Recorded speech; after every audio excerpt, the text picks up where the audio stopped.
On this week's episode of Work Trends, we're talking about diversity and inclusion. What does a successful diversity program really look like? We asked two experts for their takes on D&I. We'll hear from Semantics CHRO Amy Cappellanti-Wolf and author Rania Anderson.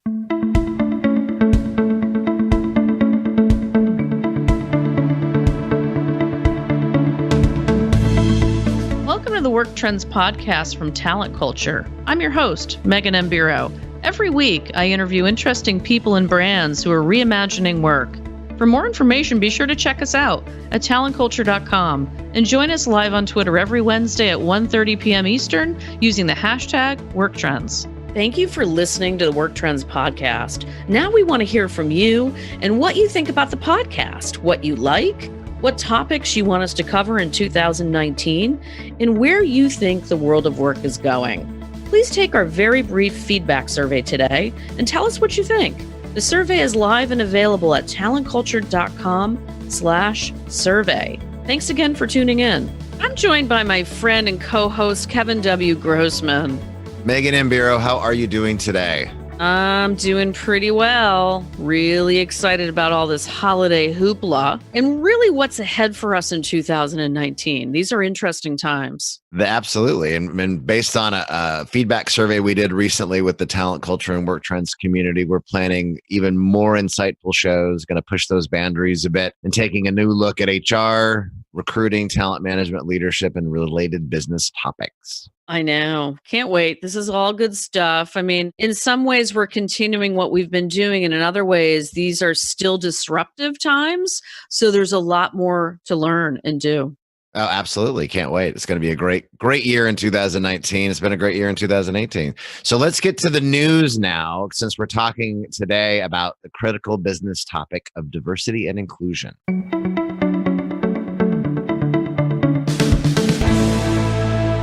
So, Megan, I found a recent TechCrunch article that highlighted a story about a dozen venture capitalists who spent 3 days in the South. They were in Charlotte, Columbia, and Atlanta, and they were there to learn what it might take to begin investing in those regions as alternatives to Silicon Valley. And what they found were the fact that both racial diversity and diversity of economies, as well as these places having a history of overcoming adversity. For any of us who know anything about history, that's definitely the case. And it's made them wins as these alternatives for startups. That's why I'm so excited to talk with our guest about what is making a difference in Silicon Valley and beyond, of course.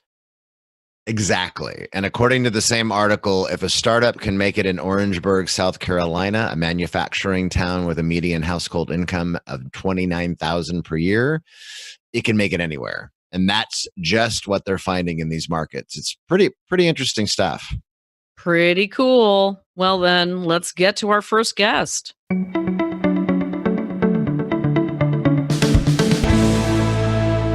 Our first guest is Amy Cappellanti-Wolf, SVP and CHRO at the tech company Semantic. Welcome to Work Trends, Amy. Thank you for having me. It's my pleasure. Where are you calling in from today? I'm calling in from Cupertino, California, which is just about 40 miles south of San Francisco. Are you at HQ? Actually, I'm in my house with doors shut because I've got big dogs that might interrupt this podcast if they got into this discussion. If you're out there listening to us at Work Trends, how many of you today are not at HQ? That's the question. And maybe you have some big dogs right outside your door. You know, so interesting that you say so, Amy. So many of us are working in alternative offices and homes and everywhere around the world. So excited that you're here. Thank you. So you've been working on a complete overhaul of Semantic's diversity strategy. What was your big goal when you first started? It was a lofty goal because I feel like we were doing a lot of activities and trying to do a lot of good in this work, but we weren't getting the results. And so I decided to take a whole different view to say diversity is really about inclusion. And so how do we turn this on its side? And while numbers are important and they are really the outcome you're driving towards, it's the right kind of environment you create for yourself and for the company. So people want to come, work, contribute, learn, stick around. And so that's how we're approaching the notion of diversity in the workplace is creating that kind of landscape so it happens naturally with how we run our business. I love that word naturally. Talk to us a little bit more about what that means to you. Well, I'm a big believer, and I probably in this way after years of lots of experiences, is you got to bring your whole self to work every day. And if you're not in a place where people celebrate and embrace that, you're not going to be at your best, and you're not going to be able to provide different perspectives of your life into the work. And let's be frank, our work life and our home life are blended because of the flexibility we often have or the work-life integration challenges that we're going after. So I'm thinking about natural in the sense of I want to be able to be candid about my perspective. I want to know that what I say counts. I want to at least be involved in some of the decision making so I can help shape it. And I want to bring people out of the margins and into the center so they can be part of this conversation as well. Tell us the scoop. What wasn't working about your existing diversity strategy? Because I think there's many others out there who are struggling. Yeah, absolutely. It's universal. I mean, in tech in particular, especially in Silicon Valley, we're all struggling with the same challenges in terms of representation, mix. Do we have the right capabilities to go after this talent in this valley? And so, for us, it's really about how do we think about the addressable market that we have in the tech area? And then how do we start to cultivate and build those relationships? So we're doing a ton of work around, one, building inclusive leadership muscles at the top. Because if you don't have leadership support at the top, these things fail. And very often it's the activists underneath it that are either underrepresented or trying to get their voices heard that have to carry this burden, and they shouldn't have to. They're the ones looking for help and access. And so it starts at the top. Mm-hmm. So we've gotten our executive team and our board involved around how we're going to shift this paradigm and create the right kind of servant leadership capabilities where we then begin to build that inclusiveness that we want to strive towards at Symantec. Did you just say servant leadership? I did. Whoa, that's a tall order. It is, but it's like not new. This is what makes me laugh. I mean, it's been around forever and it's been a buzzword, but it's like you got to lead that way because there's too many other competing jobs out there that if you don't create a place where people want to come because they know you're going to be there for them, then, game over. And you're so right. It really, as much as we like to say it's everybody, it has to start at the top. It needs to be part of your business function. No question. Yeah. How has it gone so far? Tell us. Well, we are about a year into this focus and, we're getting some really good traction. So what we look at, just to let you know, is we do look at numbers and it's like weighing yourself. If you do it every day, you're going to be super disappointed, at least for me. But what I do is try and look navigationally or longitudinally, like where am I seeing choke points that are now open because we are looking at more diverse slates of candidates? How am I looking at the flow of managers to directors, individual contributors to supervisor jobs? So we're starting to look at parts of our pyramid, so to speak, our organizational pyramid, ensure we're opening up the flow of movement, both horizontally and vertically. So that's something that we're starting to see some benefit to and seeing some movement of people that maybe normally wouldn't have had access to those opportunities. Secondly, we're doing a lot of work around gender neutralizing job descriptions and taking bias out of our hiring practices because it starts with the hiring process.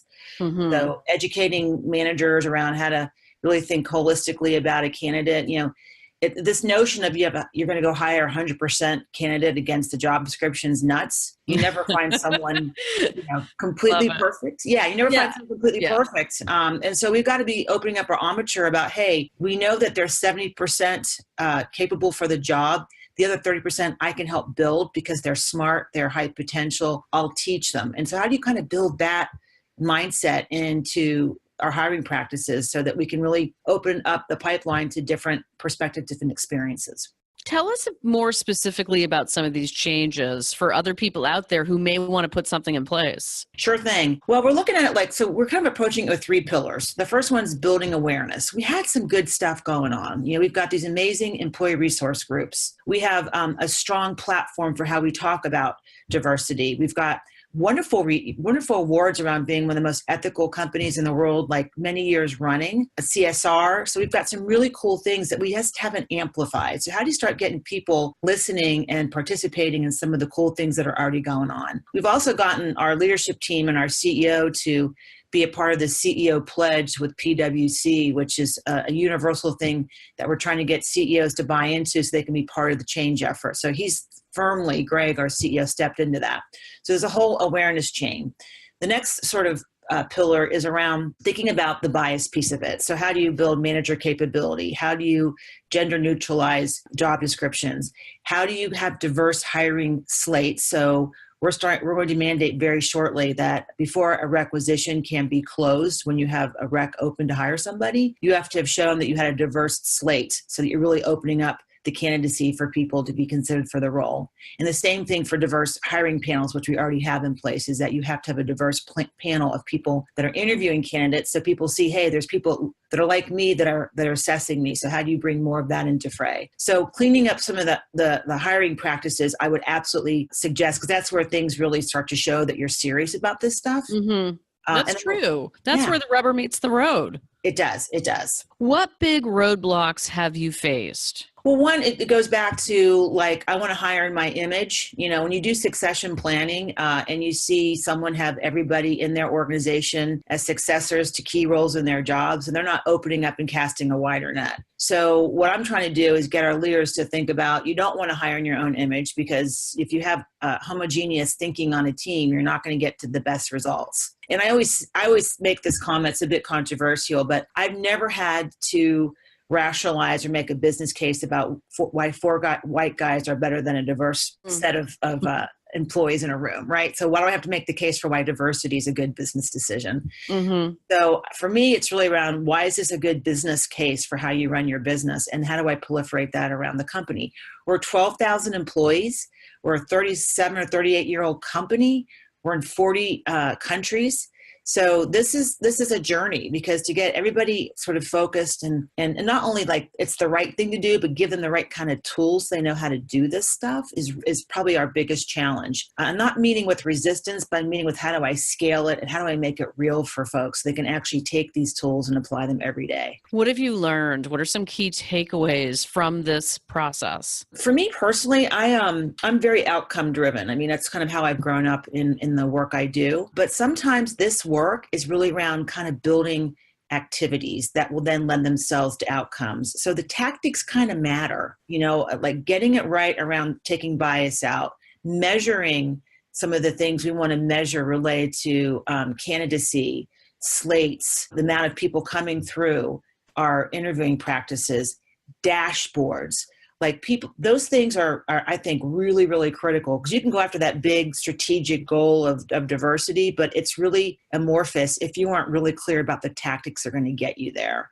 So for me, it's been those things really, really matter, and making certain people get it and understand it, and really stakeholder management is really bringing those leaders with you, because you can't do it without them. You know, So often people are like, well, I don't, this is not a white guy thing. It's a diversity thing. It's an everybody thing. You got to bring everybody into the discussion. Otherwise you're going to fail. That's true. And that is not easy to do. Kudos to you and your team, by the way, because there's so many people out there. And I hope you're listening here today that are really wanting to know how to get that leadership team involved, because you're right. It's not going to happen otherwise. Right. You can tell you've been here, done that, right? Or been there, done that, I should say. I know this fits inside the larger cultural journey you're working on, clearly. How have you been able to measure this when you talk about tactics and data? Well, first of all, we have created the first ever diversity, equity, inclusion dashboards for each of our business units. And we've got varied business units, everything from consumer businesses to enterprise businesses to products beneath those organizations. And they haven't been created as in terms of a static set of metrics. There also are key initiatives that the business leaders are taking on that are reflective of their particular business needs. So we've got this really cool grassroots thing happening related to inclusion change teams. So the businesses have said, we want to shift the representation in this particular business. So we're going to start putting some real goals in place that will help us get there. So great example. There are studies that show that women are really strong at solution selling. And solution selling is the long game. It's building that deep relationship and looking at the whole portfolio versus trying to get a transactional sell in place to meet a quarterly objective. And because women are so strong in that, and because that's a lot of our strategy as a company, is to build long-lasting relationships with customers, because we're in it to win it with them. Security is not something you joke around about. It's critical to companies. We're looking at an initiative to bring more of women into our sales organizations, not only because it's the right thing, but two, they help propel the business. So we're doing measurements not only at an aggregate level of the company in terms of representation, but we're taking real tactics into businesses that are relevant for that particular business. Make sense? Love it. You are doing such interesting work around listening to your employees. What did you hear? Well, the whole impetus before the diversity and inclusion was the culture work, which is why I said it's the culture, dummy, right? You got to get clear about what you're building here. And we've been through a lot of change in the company. One, we were a storage and security company. We spun off that business, about a $7 billion business, about 4 years ago, super complex. We had some leadership shifts at the top. We've made tons of acquisitions. We've done a couple more divestitures. So lots of changes in the company and lots of microcosm of cultures going on. So the first thing we did is, hey, it's great that you bring your own culture from your last company into Symantec, but we all got to get clear about what counts at Symantec. And so a lot of our work has been around, what does that future culture need to be in relationship to the kind of company we want to be from a strategic perspective? So we do everything from quarterly pulse surveys, which surveys about 1,500 to 2,000 employees across our company on a very regular basis to understand engagement, their relationship to their manager, whether or not they feel like they are included and belong in this company. We've also done a recent large-scale culture survey to really hear from the employees about what's working here, what are the obstacles, what do they expect from their leadership. And what we've come to find is what you would expect to find is, one, lots of silos because of all the acquisitions. How do we get better about integration? No surprise there. No surprise there. I mean, it's that always seems to be the opportunities. Like, I'm in my swim lane. I don't care about the guy next to me. Right. And then the second thing would be around, hey, we've had a lot of leadership changes. I want to know that this is a leadership team that's going to take us to the next level of performance. So stability, expectations around transparency, where the business is going, and making certain that we're communicating that on a very regular basis. So those would be the two things we're going after, which fall perfectly into inclusion. Yeah, it makes sense. And the fact that employees are consumers is really interesting to me. And they want to listen. They want to be listened to as well, right? Right. And I think that's been happening the last several years around thinking about your employees as your consumer base, because you want to reflect your ultimate consumer, your customer. But within a company, employees, they want what they want right now. So don't give me a training I'm not going to use in 6 months. Give it to me right now. I want to be able to do my job swiftly and effectively. So I need mobile applications because, to your point, I'm on the road or I'm working remotely, or I need to be able to get to what I get to quickly. I want to be heard. So we're looking at the employees, back to that servant leadership, as you are our consumer. So how do we run this business where you can be your best and do your best every day? Absolutely. Listen, Amy, I want to zoom out a bit and talk about the diversity challenges in Silicon Valley in general. Yep. Why are tech companies so stuck when it comes to moving the needle on diversity still? Well, here's my opinion. And it's funny. I moved to Silicon Valley in 2000, and before that, I was on the East Coast in consumer products. And so I've become, a product of Silicon Valley, I guess, as I've been here for so long. But I think part of it is, one, I think these companies move swiftly and fast. And so they tend to just hire friends and friends of friends and family plans. Yeah. When you tend to hire within the same circle, you get homogeneity. So I think, one, it's virtue of the market, and the need to be agile and fast. Otherwise, you're going to lose your market advantage. Two, I just don't think people have thought about it as a real differentiator. They're all about delivering the technology, and very often they don't realize that there are other means by which to deliver that technology. It means you have to work harder. It means you have to look at a different pipeline. It's not the easy thing to go hire the guy next to you in the coffee shop. It requires you to be outreaching and bringing people maybe into the community that aren't here today. So perhaps importing some talents and also cultivating the talent you have today. So it takes work. And I think because things happen so quickly, people don't maybe devote that time to that work. That would be my perspective. I think it's sometimes easier just to go the fastest path, but you don't get the better results. What's your advice for other HR leaders who are rolling out big changes to their diversity and inclusion strategies right now? Great questions. To me, it's two-pronged. One's do your math. Know your current population, know what's reflected in the markets by which you do business and where you're located. Look at your core sites and the geography around that. And are there opportunities to tap into talent markets that maybe you haven't tapped into? And is it even doable? Very often you put these numbers out there, and then when you do the math, it would mean, gee, I have to hire all women for the next 10 years to get to this number. Well, that's not doable. So how do you think of other ways by which to go after this talent? So one, do your math. One, it'll make you grounded in what you have to go after and the complexity around it. And two, you'll show up as a quant person with your business, which every HR person ought to do. Second, hold your leadership accountable. This is not an HR initiative, it's a business initiative. So get your leaders in it to win it, hold them accountable. Whether you put it into performance, whether you put it into sort of a way by how you run your business, which has to be both, you got to hold them accountable and have them be part of the equation. You can't do it on your own on the side. And also, where does retention fall into this, right? We can hire, but how are we retaining? Amen, sister. And that's the right? thing I think is really like the keys, because, I've seen these companies put tons of money into hiring and investing all this money into bringing people on board. And then a year later, half of them have left. So it goes back to inclusion and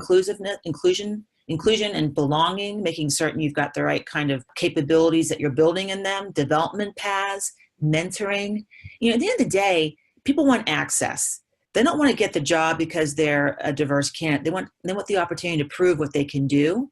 And so we got to be open to giving people access that wouldn't normally have it. And it's as simple as that, but that's complex in its own right. No question about it. Let's talk predictions. You're in the middle of doing this work right now, but as you look ahead, say 5-10 years, what do you hope to see in the future for companies? And do you think this is going to get any easier when the subject turns to diversity and inclusion? Oh God, if I had this answer right, I would probably, be sitting on a beach someplace, writing a book or something, drinking a Mai Tai.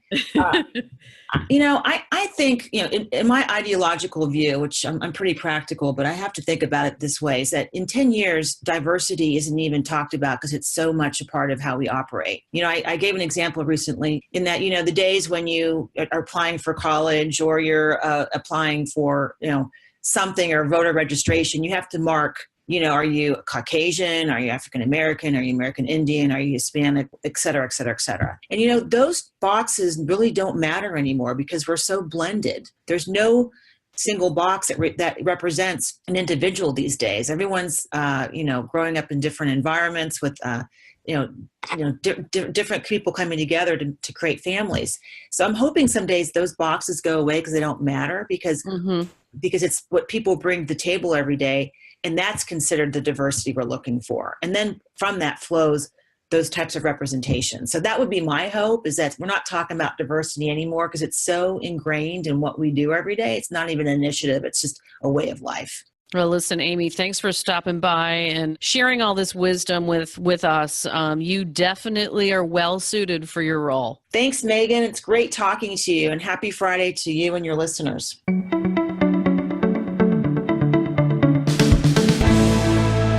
Megan, I always love hearing how companies innovate from the inside out to embrace the power of diversity and inclusion that drives growth and adaptability. And the research has been there for a while now, showing us that. Yeah, it's so critical today in companies, really both big and small, across all industries, even in our little talent culture universe. Absolutely, Megan. Totally agree. Now, next, I spoke with Rania Anderson, a diversity expert and author of the new book, We, Men, Women, and the Decisive Formula for Winning at Work.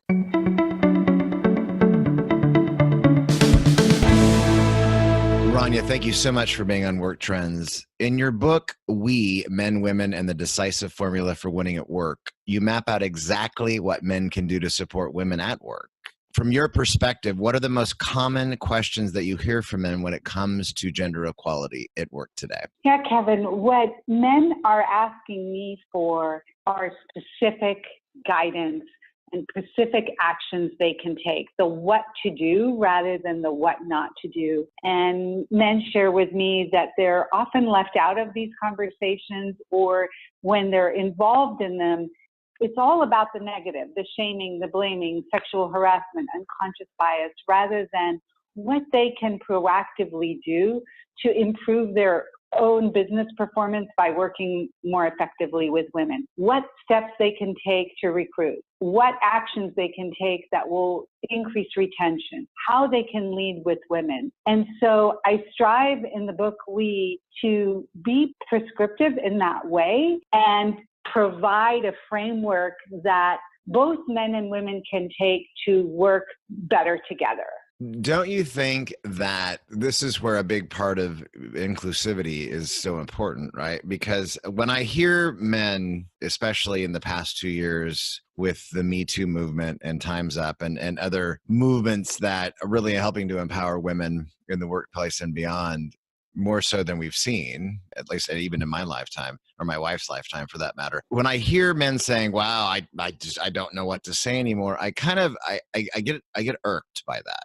Because my first thought is maybe you shouldn't be saying anything then, if that's the question that you're asking, because I just feel like, why are you treating people differently, especially women, when it comes to the workplace? I mean, we're all trying to get things done and grow and sustain the business at the end of the day. Why do you feel that you're doing that? So I guess I wanted to dig a little bit more into that then, because I'm sure you hear that too, right? The men are like, I'm so afraid to say anything, but it shouldn't be about that though. It shouldn't be about being afraid, right? Totally. It shouldn't be about being afraid.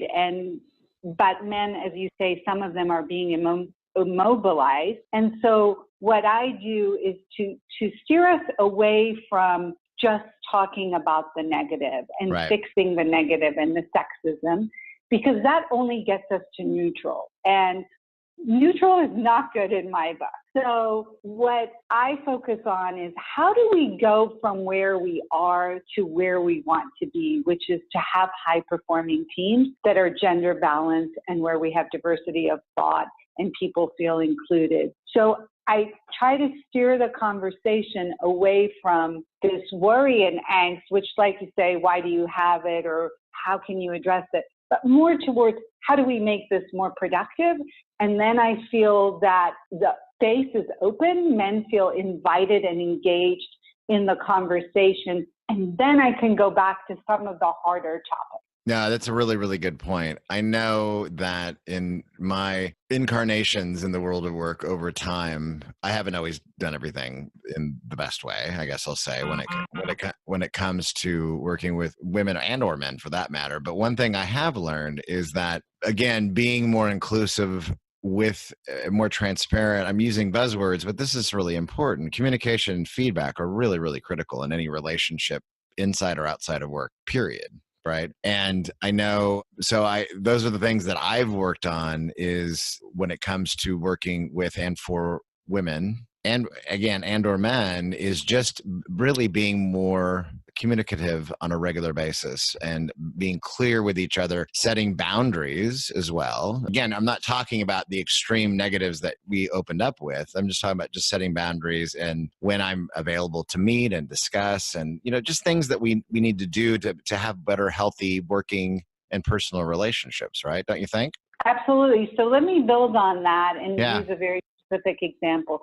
So if I have a male manager say to me, I don't know if I should go to lunch or mentor or interact, or I don't know how to act anymore, I steer the conversation towards, okay, if you're not, we can deal with that, and I want to deal with that. But even if you're not mentoring, you can be an advocate or a sponsor for someone. So in other words, you don't feel comfortable going to lunch with your female colleague, okay, let's address that, and we can talk about that in a lot of ways. But that doesn't preclude you from being in a meeting with her and amplifying what she's saying, right, or recommending her to leadership for opportunities. Those are things that you can do regardless of whether you're concerned about these other things. And in fact, that sponsorship and advocacy and allyship of ideas and getting both of you to advance, both the men and the women to advance, are more helpful than giving advice to women. Women have been given plenty of advice, and Right. what they need more today is opportunity. Right. Yes. And the advice, and also, and you referenced being, for example, in meetings, and listening is another critical skill, a critical thinking skill, much less a better human skill as opposed to interrupting. And I know that's one thing that unfortunately I've struggled with in the past with both men and women is during meetings is interrupting. But I know that that's something else, is listening more, letting people, everybody have their time and their space, and supporting that when it is their time to actually speak. So I think that's really important. I want to talk a little bit more about your framework. So I believe that includes eliminate, expand, encourage, and engage. So can you talk a little bit more about that? So I wanted to provide, a framework for people to think about their interactions. And eliminate is about what are the things we need to stop doing in our workplace that make it harder for women, both sexism and practices that discourage the advancement or participation of women. For example, if you just randomly have 7 a.m. meetings for no hugely important business reason, you're probably adversely impacting women more than you are men, because today still more women have more home life responsibilities than men do. So looking at things that stand in our way. Expand is about the recruiting side, which you're very familiar with, yes, Kevin, how we go out and specifically target so we can have more diverse candidates, both in the way we frame our ads, in the way we interview. It's this issue around don't just be a mentor, be a sponsor. So those are two examples of expand. Encourage is around the retention area. How do we acknowledge the efforts of women differently than we do of men? One interesting piece of information is that if you say to a woman, good job on closing that sale, she will not really feel as recognized as if you would say to her, great job on closing that sale. I know that client was a real pain, that you spent a lot of hours. You had to do all these hard things to get that client. She likes to be acknowledged for her efforts. How we give women feedback. We know that women don't get feedback in the same way men do. And lastly, how we engage as leaders in both championing initiatives in our organization, but also being real about our own work-life demands and demonstrating that all of us have work-life demands so that those things don't get associated with just women. So for example, Kevin, if you needed to leave to take one of your daughters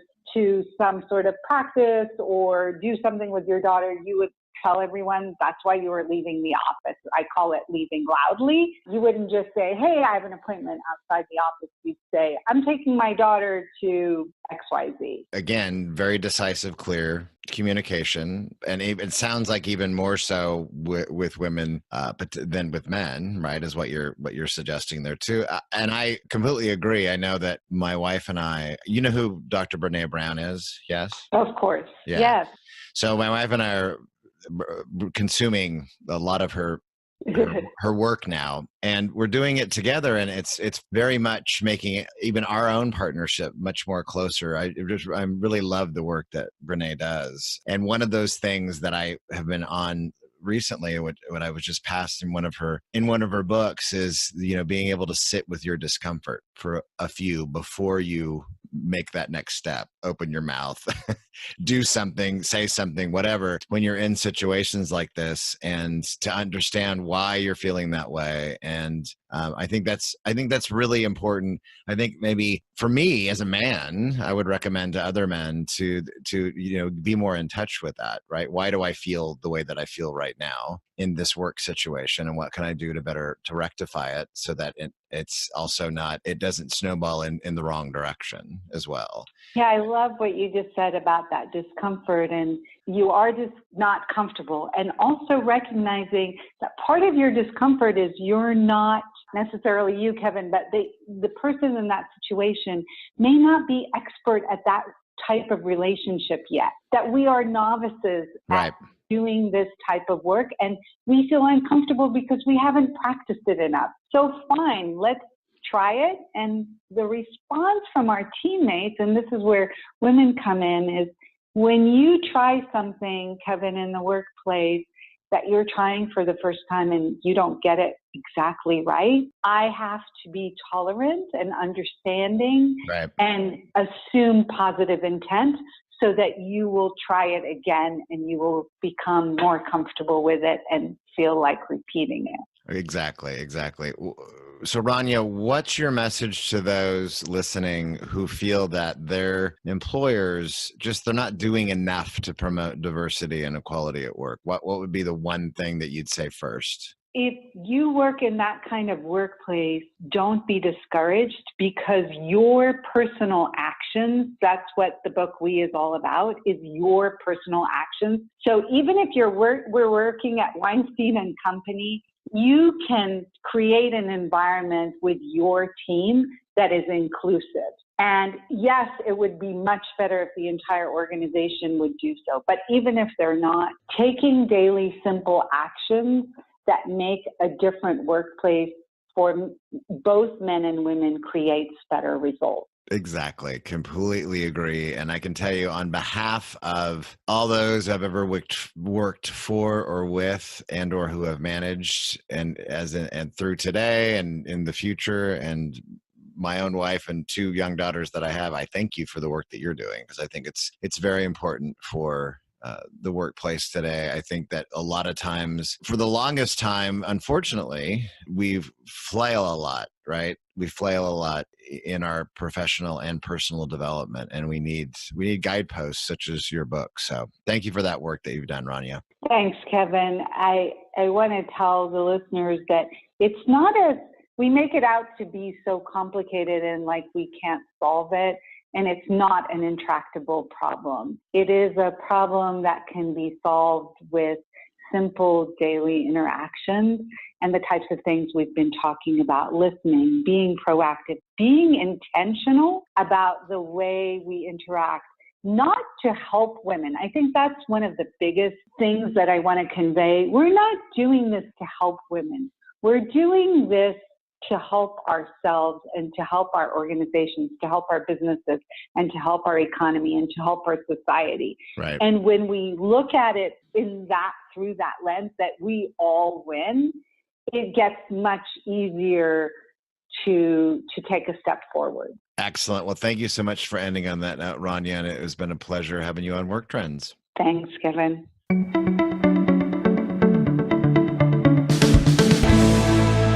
Yeah, good stuff, Kevin. I love hearing why we actually need to actively, that's the key word, recruit, retain, and advance more women into leadership. And more men supporting that mission, empowering it, and thriving within it.